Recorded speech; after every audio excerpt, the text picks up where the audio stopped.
बिस्मिल्लाहिर्रहमानिर्रहीम अस्सलाम वालेकुम। Welcome to our YouTube channel. आज की हमारी जो वीडियो है ये हम किस तरह से पौधे की शिफ्टिंग कर सकते हैं या हम पौधे की पनीरी लगा सकते हैं। तो उसके लिए कौन कौन सी हमें एहतियाती तदाबीर इस्तेमाल करनी चाहिए ताकि हमारा लगाए जाने वाला जो पौधा है वो किसी वजह से सूख ना जाए। उसके लिए कौन कौन सी चीज़ें रिक्वायर्ड हैं साथ साथ मैं आपको बताता चलूँगा। सबसे पहला जो हमारा स्टेप है वो है ज़मीन की सिलेक्शन।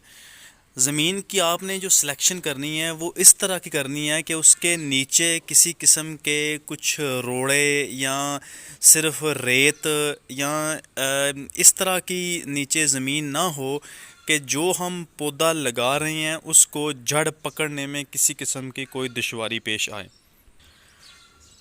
उसके लिए सबसे पहले हमने ज़मीन की सिलेक्शन कर ली है। ज़मीन की सिलेक्शन करने के बाद इसके अंदर हमने एक गड्ढा खोदना है कम अज़ कम 1.5 फुट से लेके 1.5 फुट तक।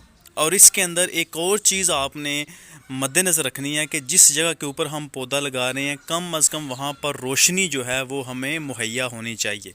क्योंकि अक्सर औक़ात ऐसे होता है कि कुछ दोस्त भाई 2-3 दरख्त लगे हुए हैं उनके साए के नीचे लगा देते हैं, जहाँ पर एक तो साए की वजह बनती है और दूसरा उसे धूप नहीं मिलती, जिसकी वजह से वो पौधा या तो ग्रोथ नहीं करता या मर जाता है। इसलिए हमेशा पौधा वहाँ पर लगाएं जिससे उसको डायरेक्ट जहाँ पर उसको धूप लग सके। तो सबसे पहले हम इसके लिए एक गड्ढा खोदते हैं। उसके बाद हमने ये गड्ढे की खुदाई कर ली है। गड्ढे की खुदाई तकरीबन हमारी 14 इंच के करीब पहुंच गई हुई है। ये डिपेंड करता है, अगर आपके पास बड़ा पौधा है तो आप 14-15 इंच भी इसकी खुदाई कर सकते हैं, लेकिन अगर आपके पास कोई छोटा पौधा है तो ये 8-9 इंच तक भी आप कर सकते हैं।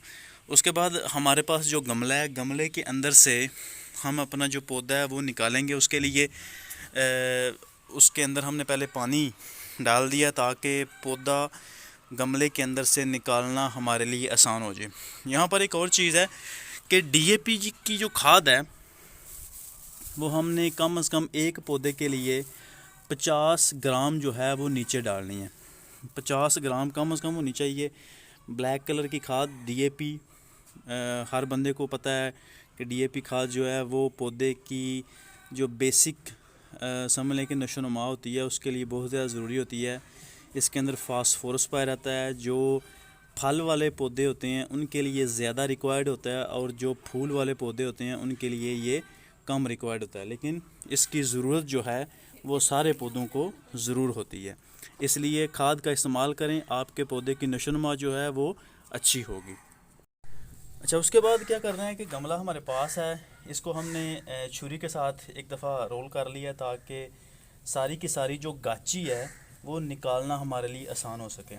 एक दफ़ा छुरी का रोल किया है, उसके बाद ये देख सकते हैं कि आप पूरी की पूरी जो गाची है वो निकालना हमारे लिए बहुत आसान हो गया।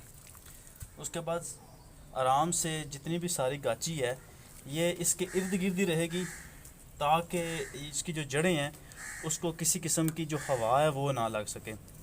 और जल्दी से जल्दी जो हमारे पास पड़ी हुई मिट्टी है इसको थोड़ा सा बारीक करते जाना है और पौधे की डायरेक्शन जो है वो सीधी रखनी है और आहिस्ता आहिस्ता करके इसके इर्द गिर्द हमने मिट्टी डालनी है ना। मिट्टी इस तरह से डालनी है कि चारों तरफ से हमने इसकी कुटाई जो है वो इतनी ज़ोर से कर देनी है ताकि किसी किस्म की जो हवा है उसका गुज़र ना हो। किसी भी पौधे को ज़िंदा रखने के लिए ज़रूरी है कि उसकी जो जड़ें हैं उसको हवा ना लगे, क्योंकि हमारे जो पौधे हैं उसमें तकरीबन 80% जो पौधे होते हैं वो सिर्फ इसीलिए सूख जाते हैं कि हमारे जब हम उनकी शिफ्टिंग करते हैं तो उनकी जड़ों को कहीं ना कहीं से मुसलसल जो हवा है वो लगती रहती है। अगर आपके पास कोई ईंट वगैरह है तो उसके साथ भी ठुकाई इसकी करें, मिट्टी सही तरह से बैठ जाए।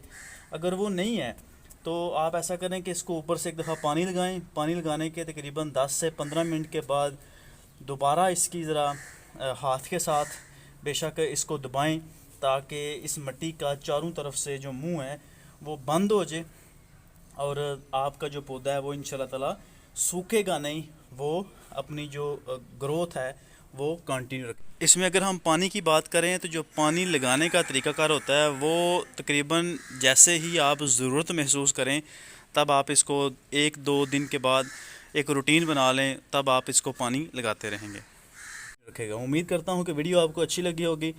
अगर वीडियो अच्छी लगी हो तो चैनल को सब्सक्राइब कर दीजिएगा ताकि हमारे हर नए आने वाली वीडियो का जो नोटिफिकेशन होगा वो आप तक सबसे पहले पहुँच सकेगा। इसी के साथ इजाज़त दीजिए। नासिर उलैच, अल्लाह हाफिज़।